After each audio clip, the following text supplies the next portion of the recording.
Tense says, in this encyclical Providentissimus Deus, given on the 18th of November, 1893, I'm going to find this section here, it's not that long, so. Our predecessor, Leo XIII, of immortal memory, after describing the dignity of the sacred scripture and commending the study of it, set forth the laws which govern the proper study of the Holy Bible. And having proclaimed the divinity of these books against the errors and calumnies of the rationalists, he at the same time defended against the false teachings of what is known as the higher criticism, which is another name for this textual criticism. Higher criticism, textual criticism, historical critical method.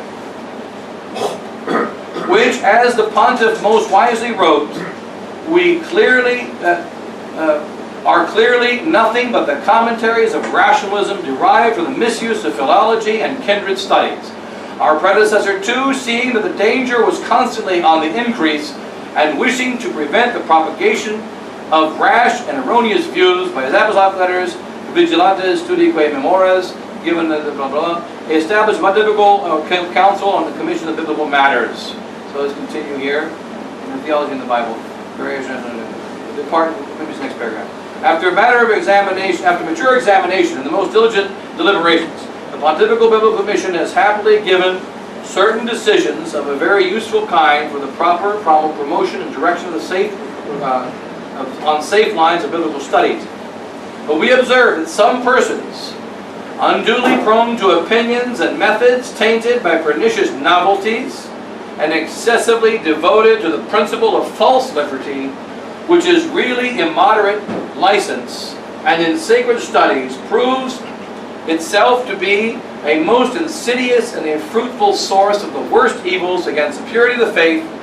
They have not received and do not receive these decisions with proper obedience. They're always trying to find a way around it.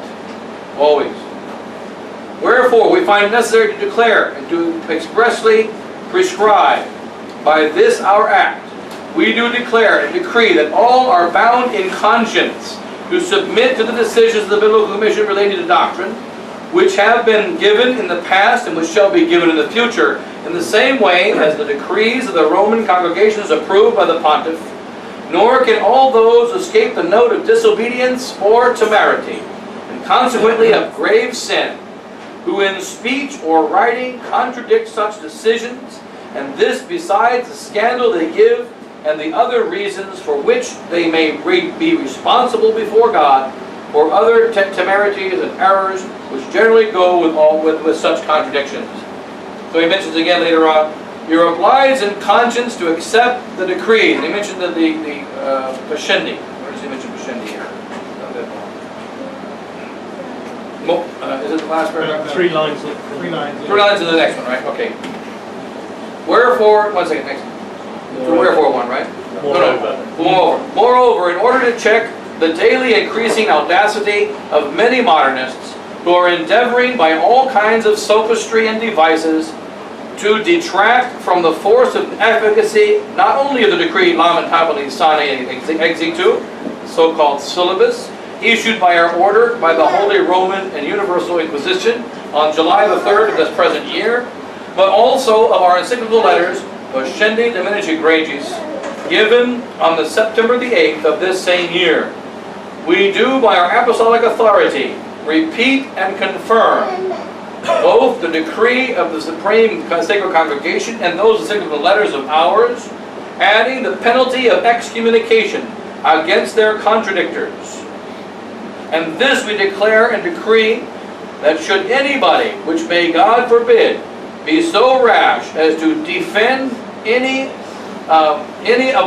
one of the propositions, opinions, or teachings condemned in these documents, he falls ipso facto under the censure contained under the decree de docentes of the Constitution Apostolicae Sedis, which is the first among the excommunications, late sententiae, simply reserved to the Roman Pontiff. This excommunication is to be understood as salvis penis, which may be incurred by those who have violated in any way the said documents as propagators.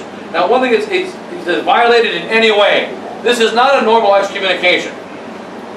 Normally, you're excommunicated for a precise offense. Pierre Pope St. Pius X you get the impression he's in a bad mood this day. St. Pius X says, if you in any way defend, he has to say this because modernists say, well, I didn't defend that I didn't say he was not truly God and true God and true man. I said truly, and my focus was on the meaning of the word truly, which if you think about it has a lot of depth to it.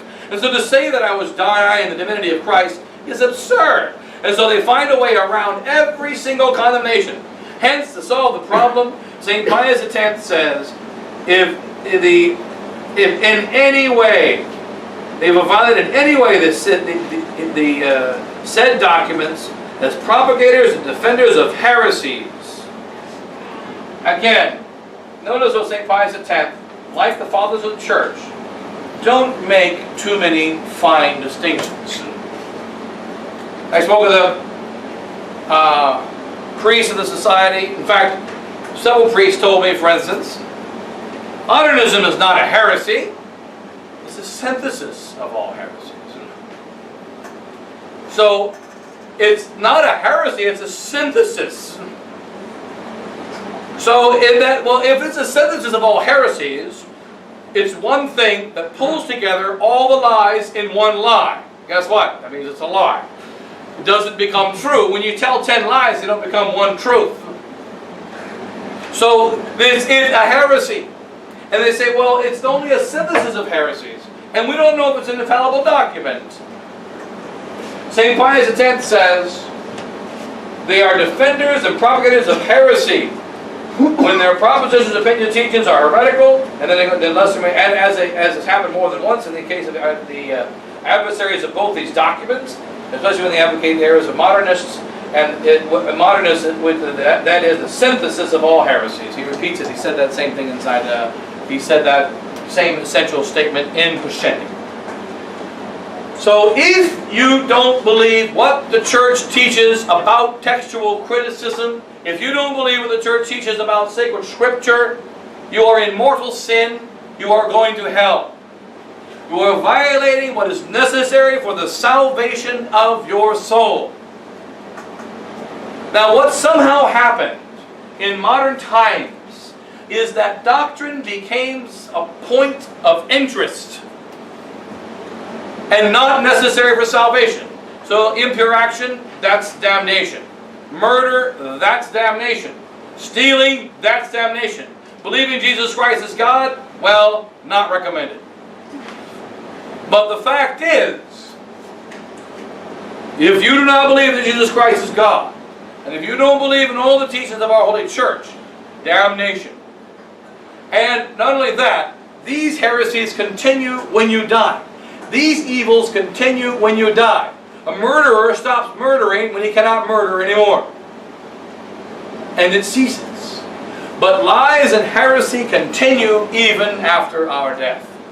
Hence, it is most grave for the church to condemn them and to lay out clearly these things cannot be followed at all. They cannot be. You know, did that bell ring? Must have. That'll be a couple times already. I'm so used to not stopping at the bell that don't really pay attention. So, but in any case, we'll go, even though it's going to be a few minutes, we'll take a 5-minute break here. Then I'll pick up on another part, and then for maybe 5 minutes. You know, I never stop on time anyway. So we'll take a few minute break here. Then about 5 minutes we'll start again, and then the next conference after his father will take at 11:45. We'll try to finish on time this time. So I need some secret coffee here. All right.